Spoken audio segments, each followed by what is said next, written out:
একটা সময় ছিল যখন এই পৃথিবীতে মানুষ ছিল সবচেয়ে দুর্বল প্রাণী। তার ছিল না ধারালো দাঁত, না শক্তিশালী নখ, না অসাধারণ শক্তি।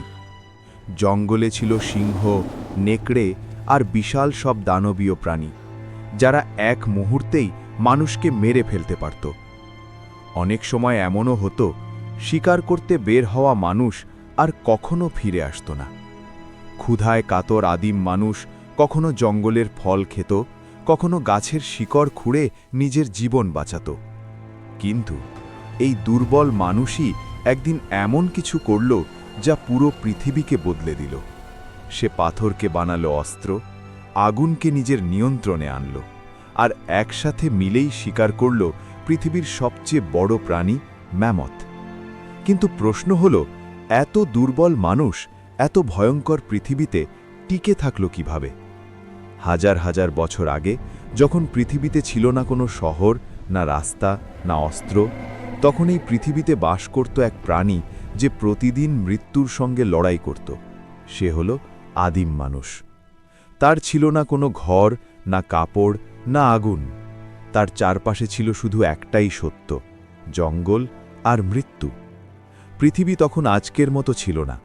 চারদিকে ছিল ঘন অন্ধকার আর বিপজ্জনক জঙ্গল, এত ঘন যে সূর্যের আলো মাটিতে পৌঁছতে পারত না।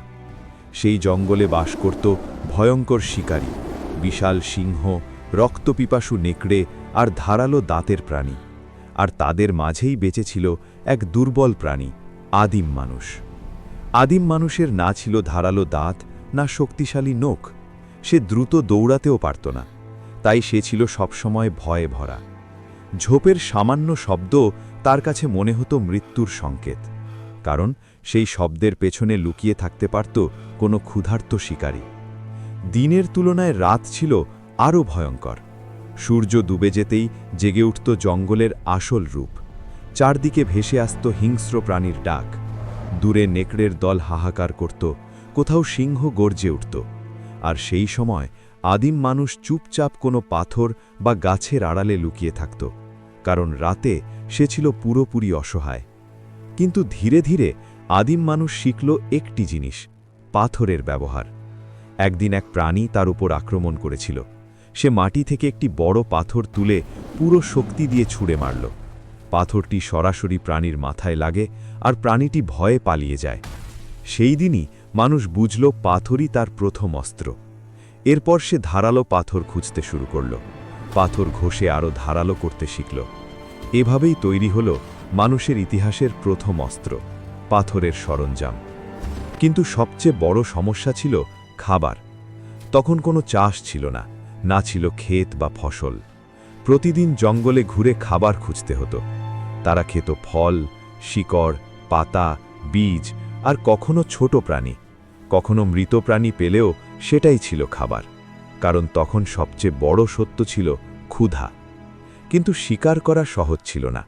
অনেক সময় শিকার করতে গিয়ে মানুষই শিকার হয়ে যেত। আজও এমন প্রমাণ পাওয়া গেছে, মানুষের হাড়ে প্রাণীর দাঁতের দাগ। মানে অনেক সময় সিংহ আর নেকড়েই মানুষকে খেয়ে ফেলত। ধীরে ধীরে মানুষ বুঝল একা থাকা খুব বিপজ্জনক, তাই তারা ছোট ছোট দলে বসবাস শুরু করল। প্রতিটি দলে থাকত 10-20 জন। একসাথে থাকলে শক্তি বাড়ত। কোনো প্রাণী আক্রমণ করলে সবাই মিলে তাকে তাড়াত। এভাবেই শুরু হয় মানুষের প্রথম সমাজ। একদিন এক ভয়ঙ্কর ঝড় এলো। বজ্রপাত একটি গাছে পড়ল আর পুরো জঙ্গল আগুনে জ্বলতে শুরু করল। সব প্রাণী ভয়ে পালিয়ে গেল। আদিম মানুষ প্রথমবার দেখল আগুন। প্রথমে সে ভয় পেয়েছিল, কিন্তু পরে সে লক্ষ্য করল সবচেয়ে শক্তিশালী প্রাণীরাও আগুনকে ভয় পায়। তখন সে বুঝল এটাই তার সবচেয়ে বড় শক্তি হতে পারে। ধীরে ধীরে মানুষ আগুনকে নিয়ন্ত্রণ করতে শিখল। একদিন আগুনে পুড়ে যাওয়া একটি প্রাণীর মাংস সে খেয়ে দেখল। স্বাদ ছিল অসাধারণ। এরপর থেকে মানুষ মাংস রান্না করে খেতে শুরু করল, যা ছিল নরম, সহজ পাচ্য এবং শক্তি দিত বেশি। আগুন মানুষের জীবনে এক বিপ্লব নিয়ে এলো। বৃষ্টি, ঠান্ডা আর প্রাণীদের থেকে বাঁচতে মানুষ খুঁজে পেল একটি জায়গা, গুহা। গুহাই হয়ে উঠল মানুষের প্রথম ঘর। সেখানে তারা নিরাপদে থাকতে পারত। একদিন একজন মানুষ গুহার দেয়ালে একটি প্রাণীর ছবি আঁকল। ধীরে ধীরে আরও ছবি তৈরি হতে লাগল। হরিণ, বন্য গরু, শিকার দৃশ্য। এগুলোই ছিল মানুষের প্রথম শিল্প এবং সম্ভবত প্রথম ভাষা। তারপর এলো সবচেয়ে বড় চ্যালেঞ্জ, ম্যামথ। বিশাল দেহ, লম্বা দাঁত, অদম্য শক্তি। একজন মানুষ তাকে মারতে পারত না, কিন্তু সবাই মিলে পারত। তারা পরিকল্পনা করল, বর্ষা বানালো, আর দলবদ্ধভাবে আক্রমণ করল। অবশেষে তারা সফল হল। এটাই ছিল প্রমাণ, একসাথে কাজ করলে মানুষ অসম্ভবকেও সম্ভব করতে পারে। শেষ কথা, একসময় মানুষ জঙ্গলকে ভয় পেত, কিন্তু ধীরে ধীরে সেই মানুষই জঙ্গলকে বদলে দিল। আগুন, অস্ত্র, দল সবকিছু মিলিয়ে শুরু হল মানব সভ্যতার পথচলা। এই গল্প শুধু আদিম মানুষের নয়, এটাই আমাদের সবার শুরু।